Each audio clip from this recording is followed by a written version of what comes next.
চাঁপাইনবাবগঞ্জে মহান বিজয় দিবসের সাংস্কৃতিক অনুষ্ঠানে পূর্ববিরোধের জের ধরে ছুরির আঘাতে এক শিশুসহ 2 শিক্ষার্থী নিহত হয়েছে। এ ঘটনায় আহত হয়েছে আরও 3 জন। নিহতরা হলেন নাচল উপজেলার খুলশি গ্রামের এজাবুল হকের ছেলে মাসুদ রানা এবং একই উপজেলার চাঁদপাড়া গ্রামের আব্দুর রহিমের ছেলে রায়হান। আহতরা একই এলাকার আরমান, রজব আলী ও সুমন আলী। আহত 3 জনকে জেলা হাসপাতালে প্রাথমিক চিকিৎসা দিয়ে উন্নত চিকিৎসার জন্য রাজশাহী মেডিকেল কলেজ হাসপাতালে পাঠানো হয়েছে। ওহিদুজ্জামান রিপনের পাঠানো তথ্য ও ভিডিও চিত্র থেকে জানা যায়, ঘটনাটি ঘটেছে মঙ্গলবার রাত 10:30টার দিকে নাচল উপজেলার ফতেপুর ইউনিয়নের মল্লিকপুর গরুর হাটে। এ নিয়ে উত্তেজনা বিরাজ করছে ওই এলাকায়। ঘটনার পর হামলাকারীদের ধরতে অভিযান চালাচ্ছে আইন শৃঙ্খলা বাহিনীর সদস্যরা, এমনটাই জানিয়েছে পুলিশ। হামলায় আহত প্রাণে বেঁচে যাওয়া 2 যুবক জানায়, অনুষ্ঠান দেখতে আমাদের ছেলেপেলা মানে ওখানে ছোট্ট যারা ভাই যারা আছে তাদের জন্য মারতে লেগেছে। আমরা তো মনে করেন গেছি ওখানে দেখার জন্য, দেখতে যা মনে করেন আমাদের ছেলেপেলাকে পিটছে, আমরা ধরতে যাই, আমাদের আবার ছুরি মেরে দিয়েছে।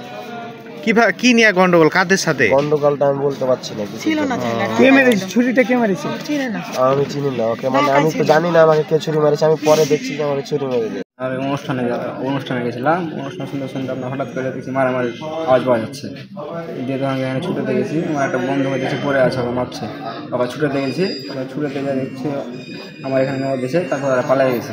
তারপর আমরা দেখছি যে এই অবস্থা, তবে হাঁকা করে আপনার ধরেন আমরা রাস্তায় মেডিকেলে আসি। মেডিকেল মলিপুরে আপনার হাসপাতাল বন্ধ ছিল, তাই জন্য যারা অনুষ্ঠানে এসেছিলো শিল্পীরা তাদেরকে প্রাইভেট কারিলে এটাকে পাঠাইছে।